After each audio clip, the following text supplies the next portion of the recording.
بسم اللہ الرحمن الرحیم۔ میں نے آپ کو یہ بات اختصار کے ساتھ سمجھائی تھی کہ یہ دینی مبین، اس کی اگر آپ تعریف کرنا چاہیں اختصار کے ساتھ کہ یہ دین اسلام کیا ہے،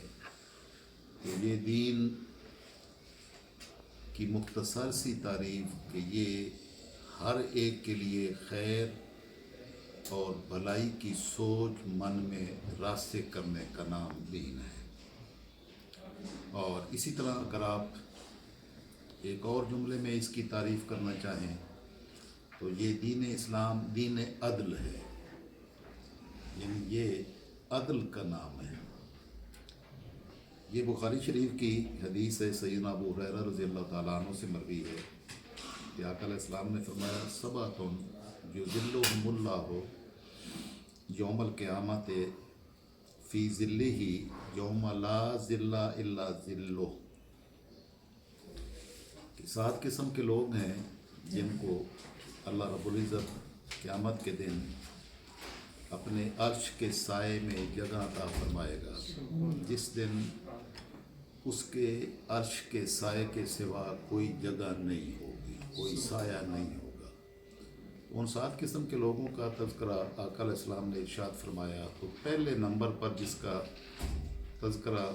جس کا ذکر، جس کا بیان میرے آقا صلی اللہ علیہ وسلم نے کیا، وہ ہے الامام العادل، وہ سربراہ جو عدل کرنے والا سر فہرست ہے۔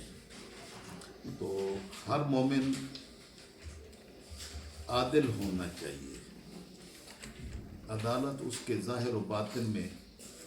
راسخ ہونی چاہیے۔ جس میں دین ہے، جس میں ایمان ہے، جس میں اسلام ہے، اب وہ گویا ہمیشہ عادل ہوتا ہے، اپنی ذات کے ساتھ عدل کرتا ہے، اللہ کی مخلوقات کے ساتھ عدل کرتا ہے۔ جو عادل نہیں ہے، عدالت نہیں کر سکتا، عدل نہیں کر سکتا، تو وہ شخص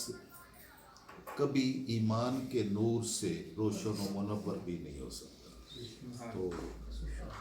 عدل وہ بنیاد ہے جو بندہ مومن کو ایمان کے نور سے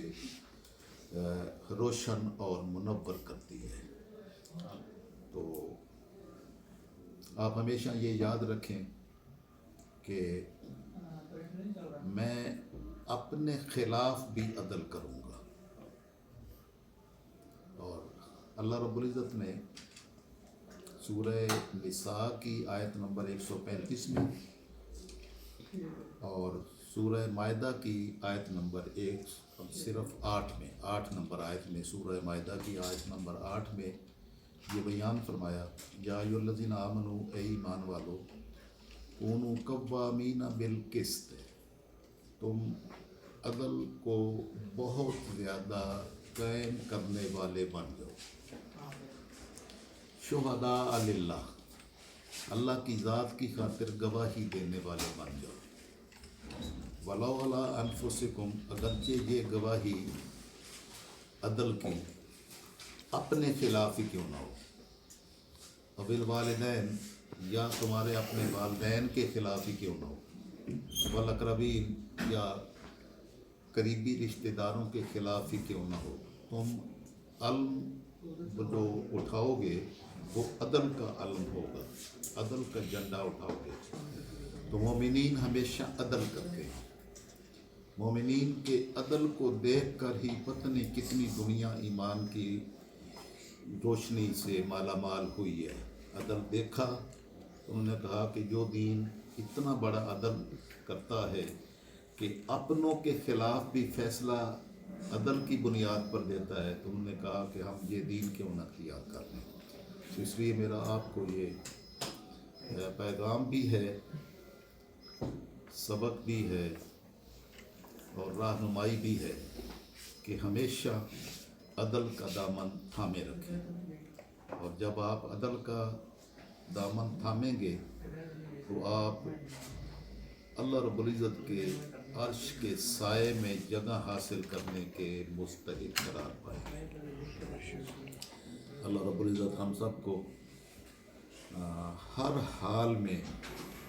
عدل کو تھامنے کی توفیق نصیب فرمائے، اور امت مسلمہ اگر اپنا مستقبل بنا سکتی ہے تو دین کے اس حکم پر عمل کر کے ہی بنا سکتی ہے۔ اللہ رب العزت ہم سب کو